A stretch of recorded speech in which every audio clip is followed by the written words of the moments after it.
Episode number 36 की starting होती है और चू सॉन्ग को रूम में ले जाकर उसे बेड पर गिरा देता है और फिर उसके हाथ पकड़ लेता है और सॉन्ग कह रही होती है, तुम मुझे जाने दो नहीं तो मैं पुलिस बुला लूंगी। और फिर चू कहता है, तो फिर बुलाओ पुलिस को, मैं भी तो देखना चाहता हूँ कि पुलिस इस मामले में क्या करती है। और फिर चू अपनी टाई निकालने लगता है और सॉन्ग कह रही होती है, मैं तुम्हारे ऊपर घरेलू हिंसा का केस करूंगी। और चू सॉन्ग के दोनों हाथों को टाई से बांधने लगता है और वहीं सॉन्ग कह रही होती है, नहीं चू तुम ये क्या कर रहे हो, जाने दो मुझे, प्लीज ऐसा मत करो। चू मुझे तुमसे सबसे ज्यादा नफरत है। और फिर चू रुक जाता है और मन में कहता है, अरे मैं उसके साथ ऐसा व्यवहार क्यों कर रहा हूँ। और तभी सॉन्ग चू के हाथ को काट लेती है और फिर चू कहता है, क्या आपको अब बेहतर महसूस हो रहा है। और फिर सॉन्ग उसका हाथ छोड़ देती है और चू कहता है, आपका काटना हो गया। और फिर चू सॉन्ग के हाथों को खोल देता है और फिर सॉन्ग कहती है, मुझे माफ करना जो मैंने तुम्हारे हाथों को काटा, पर तुमने मेरे साथ ऐसा क्यों किया अचानक। फिर चू कहता है, आपने आज क्या किया। फिर सॉन्ग कहती है, मैंने आज मिठाई की शॉप पर काम किया बस। और फिर सॉन्ग चू का हाथ देखते हुए कहती है, अरे आपके हाथ से तो खून बह रहा है, और क्या आपके हाथ को दर्द भी हो रहा है, और इस घाव का जल्द से जल्द इलाज करना होगा। अब चू कहता है, नहीं मुझे दर्द नहीं हो रहा है, और ये घाव ज्यादा गहरा नहीं है, और ये ब्लीडिंग जल्द ही बंद हो जाएंगी, चिंता मत करो। फिर सॉन्ग कहती है, नहीं आपके हाथों को जल्द से जल्द डिसइंफेक्ट करना होगा,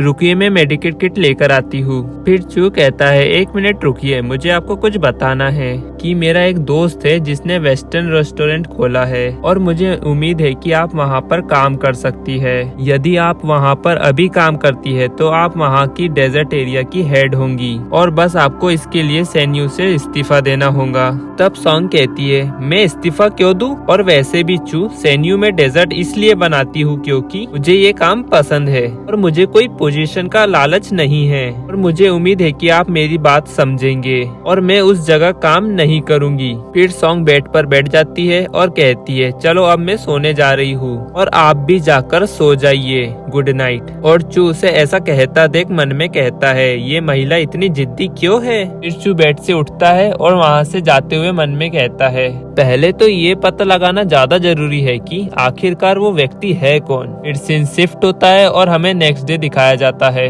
जहाँ पर चू फाइल पढ़ रहा होता है। तभी वहाँ पर वो एम्प्लॉय आ जाता है जिसे कल चू ने रेस्टोरेंट खरीदने को बोला था। वो आके चू से कहता है, चेयरमैन वेस्टर्न रेस्टोरेंट खरीद लिया है, अब आप मालकिन को रेस्टोरेंट दिखाने ले जा सकते हैं। फिर चू कहता है, इसके बारे में उसे अभी कुछ मत बताना, मैं उसे फ्यूचर में बताऊंगा, अभी नहीं। और क्या तुम्हें पता चल गया कि आखिर वो व्यक्ति है कौन। तब वो एम्प्लॉय कहता है, हाँ मुझे पता चला है कि उसका जन्म सेंसाई परिवार में हुआ और उसके पिता एक हाई स्कूल के प्रिंसिपल थे और उसकी माँ एक हॉस्पिटल की वाइस प्रेसिडेंट है, और इसके साथ ही वो व्यक्ति इंटरनेशनल डेजर्ट कंपनी सैन्यू का फाउंडर भी है।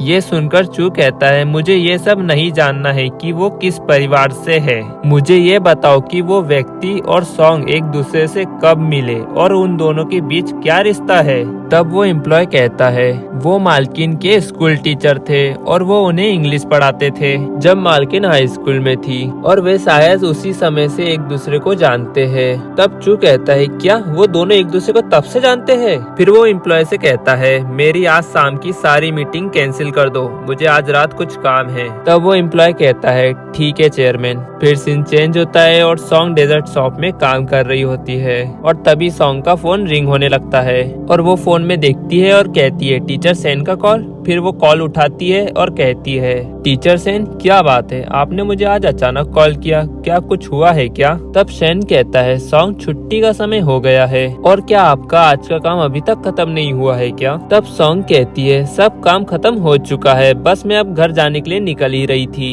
फिर सेन कहता है, सॉन्ग क्या आप मेरी मॉम के हॉस्पिटल आ सकती है, मुझे आपसे कुछ बात करनी है। सेन की बात सुनने के बाद सॉन्ग मन में कहती है, टीचर सेन की आवाज कुछ अलग अलग लग रही है, लगता है उन्हें कुछ हुआ है। फिर वो सेन से कहती है, ठीक है टीचर सेन, मेरा इंतजार करें, मैं वहीं पर आती हूँ। फिर सॉन्ग शॉप से निकलकर जा रही होती है और चू भी वही कार में बैठा हुआ होता है और सॉन्ग को ऐसा जाता देख कहता है, अरे सॉन्ग कहाँ जा रही है? और बस उम्मीद करता हूँ कि सॉन्ग सेन से मिलने ना जा रही हो। और गाइस इसी के साथ ये एपिसोड यहाँ एंड हो जाता है। को पसंद आया तो लाइक एंड सब्सक्राइब जरूर करें। मिलते हैं आपको जल्दी नेक्स्ट एपिसोड में।